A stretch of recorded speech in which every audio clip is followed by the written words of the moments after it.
at the moment, when we have all this extreme capitalist, condition, where we have a situation where the gap between rich and poor continues to increase, where we know that the service of an architect or professional is perhaps of its top in terms of how expensive it is, right? The purpose today of architecture is, without doubt, not social, right?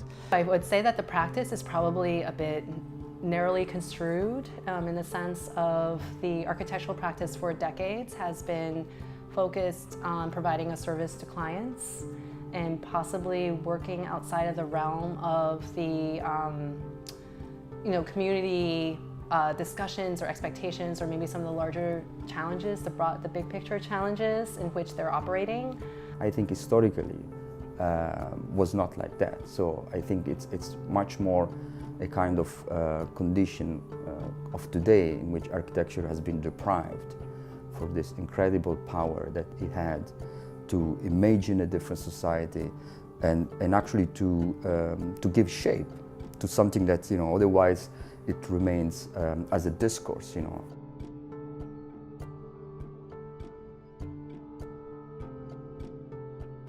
Architects often, I think, or design practices often want to work within a vacuum of, well, I'm just going to design this beautiful thing and it will have its own life, and that's just not the way that we experience the built environment at all. What would be interesting to think about is not to give for granted the relation with the clients, and not to give for granted the relation that we have only to look at the profit. We have only to understand architecture as a sort of commercial, in its commercial dimension.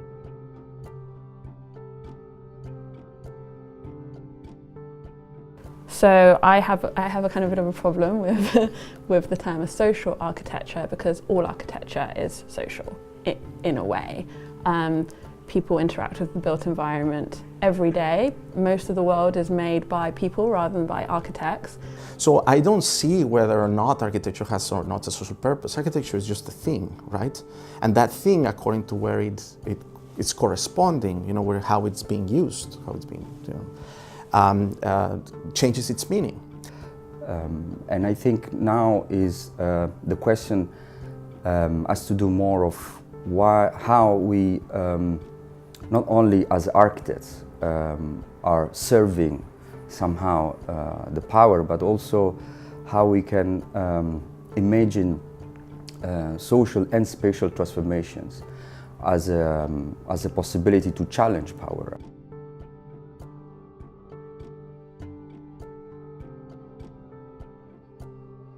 So I think there's this idea of being complicit when you work with institutions and understanding their agenda compared to your agenda, and not seeing an institution, whether it's private or public, as something that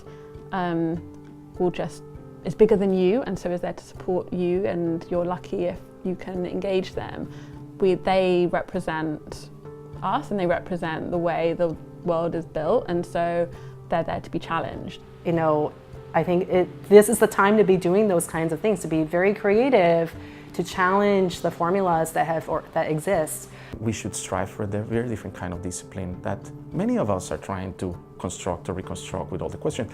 And then hopefully your generation will actually have the courage, and it will be intense enough to actually mobilize a new kind of movement, that addresses that situation today. And that not only goes to architecture, that goes to all disciplines.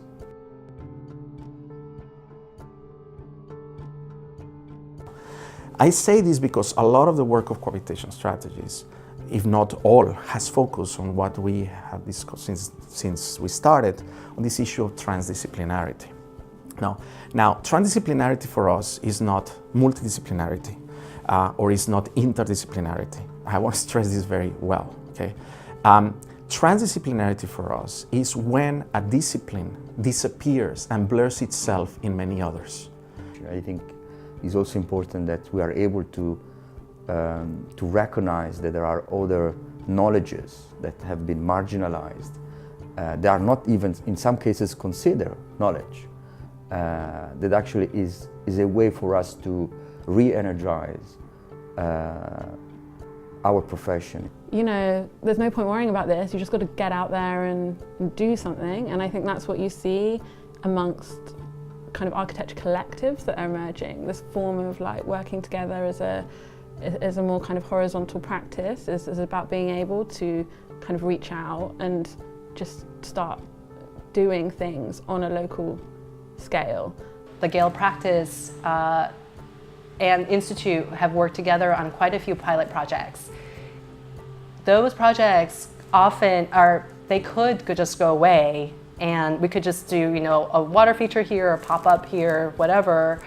But we are insisting on the connection to a larger policy discussion.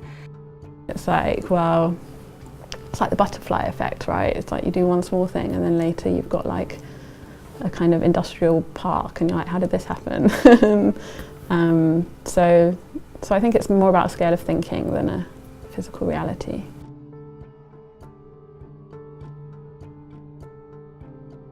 Now, we believe that the new practice, or new urban practice, has to do more with, again, designing those processes.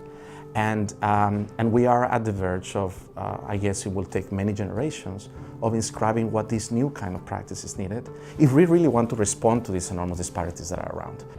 And so we think very much that we will get into the realm that I think a lot of architects avoid, such as looking for where there's opportunity to tweak a policy. I think the one thing that perhaps maybe in Assemble we do have is this notion that every action is political and has an implication which is political, and so understanding that across the scales is probably the kind of most important thing. That is also a great possibility, you know, to envision something which is different from what exists today, and makes things tangible. And that is only architecture can do that. And that for me was the political discussion architecture can shift. That, you know, when people saw the model, you know, how we imagined, you know, the possible reuse, for them was done. You know, that was the new reality. That is an incredible power architecture have.